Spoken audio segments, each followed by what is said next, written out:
किसी ना किसी खबर को लेकर हम लोग हाजिर होते हैं। एक अहम खबर, उपेंद्र यादव जिनको आप जानते हैं, बेरोजगारों के नेता हैं और बेरोजगार एकीकृत महासंघ को लीड करते हैं। जब भी कोई बात बेरोजगारों से जुड़ी हुई होती है या जब भी कोई इस तरह का आंदोलन बेरोजगारों से जुड़ा हुआ हम देखते हैं, लगातार उनकी सहभागिता बढ़ती है। उनके नेतृत्व में तमाम बेरोजगार अपनी आवाज को बुलंद करते हैं और लगातार अगर देखा जाए तो पिछले काफी समय से बेरोजगार आंदोलनरत रहे हैं और हर एक विषय को लेकर, अपनी कई सूत्रीय मांगों को लेकर उपेंद्र यादव उनके साथ में आगे बढ़ते रहे हैं। और इसीलिए जो खबर उपेंद्र यादव की मुख्यमंत्री से मुलाकात हुई है, लेकिन क्या बात हुई है ये में सबसे ज्यादा अहम है। दरअसल ये कहा जा रहा है कि आंदोलनरत जितने भी बेरोजगार हैं उनके लिए एक राह खुली है फिलहाल के लिए।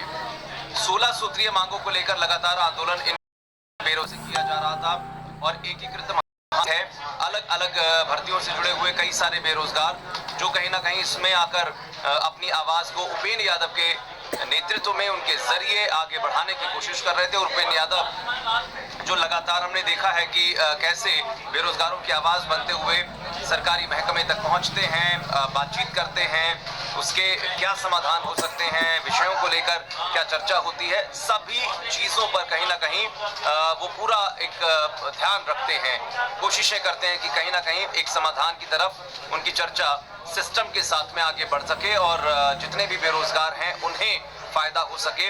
और तो आने वाले दिनों में क्या कुछ फायदे हो सकते हैं। देखिए यहाँ पर एक बात और निकली है, लैब टेक्नीशियन को लेकर लगातार आप लोग सवाल पूछते थे कि प्रयोगशाला भर्ती परीक्षा जो है उसको लेकर क्या हो रहा है, क्या नहीं हो रहा है, क्या कोई रिएक्शन भी आ रहे हैं। हम लोग लगातार पूछते हैं सवाल, इसीलिए सिस्टम से बैठे हुए जो लोग हैं उनसे। तो जो खबर है पहले वो आपको बता दें कि आंदोलनरत बेरोजगारों के लिए एक तरीके से एक खुली राह दिखाई पड़ रही है। 16 सूत्रीय मांगों में 4 पर सहमति बन गई है। राजस्थान बेरोजगार एकीकृत महासंघ के जो सदस्य हैं उनकी सीएम से मुलाकात हुई है। कई लोग मिलने के लिए पहुंचे थे और जैसा राज्य मंत्री डॉक्टर सुभाष गर्ग से भी जी मीडिया ने जब खास बातचीत के दौरान उनसे पूछने की कई सारे सवाल उनसे पूछे, ये जानने की कोशिश की कि आखिर क्या कुछ सरकार उनके लिए कर रही है, किस तरीके से सरकार उनकी विषयों को लेकर, उनकी मांगों को लेकर आगे बढ़ रही है। तो सुभाष गर्ग ने बहुत सारी बातों को लेकर अपने रिएक्शंस दिए हैं, लेकिन सुभाष गर्ग की तरफ से दिए गए रिएक्शंस और आज जो मुलाकात हुई है, अगर उन दोनों को आप जोड़ लेते हैं, उन दोनों के बीच में तालमेल आप रखते हैं, तो आप समझेंगे कि सरकार जिस तरफ से कोशिशें कर रही है कि बेरोजगारों को मौके दिए जा सके, भर्तियों को खोला जा सके, या जिस भी तरह की उनकी अपनी मांगे उस पर काम किया जा सके। तो राज्य मंत्री सुभाष गर्ग का ये कहना है कि नए रोजगार और पुरानी भर्तियों के प्रति गहलोत सरकार गंभीर है। प्रयोगशाला सहायक भर्ती, लैब टेक्नीशियन की जो भर्ती है, असिस्टेंट की, लैब असिस्टेंट की, माफ कीजिएगा, लैब असिस्टेंट की जो भर्ती है 2018, उसके अलावा शिक्षक भर्ती 2000 मुद्दों पर कहीं ना कहीं गंभीर तरीके से सरकार है और फैसले होंगे, निर्णय होंगे।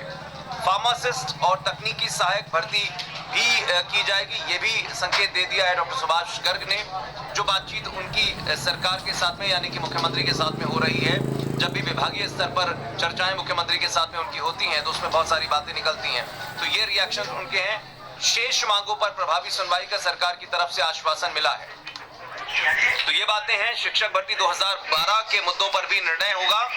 प्रयोगशाला सहायक भर्ती 2018 को लेकर भी निर्णय होगा।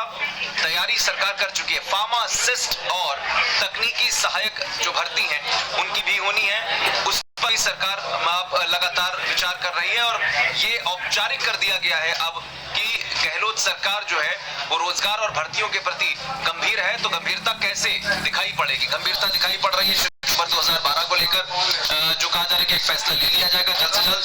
फार्मासिस्ट और तकनीकी सहायक भर्ती को लेकर फैसला जल्द से जल्द हो जाएगा, ये भर्तियां शुरू हो सकती हैं जल्दी। और प्रयोगशाला सहायक भर्ती 2018 को लेकर भी जल्द से जल्द निर्णय होगा। तो 16 सूत्रीय मांगों में से 4 पर सहमति बन चुकी है और बेरोजगार एकीकृत महासंघ की तरफ से जो मुलाकात हुई है सीएम साहब से, उसमें निश्चित रूप से बहुत सारी बातें हुई हैं और उन्हीं बातों के बीच में जो बातें निकलकर सामने आ रही हैं वो आप तक हम पहुंचा रहे हैं।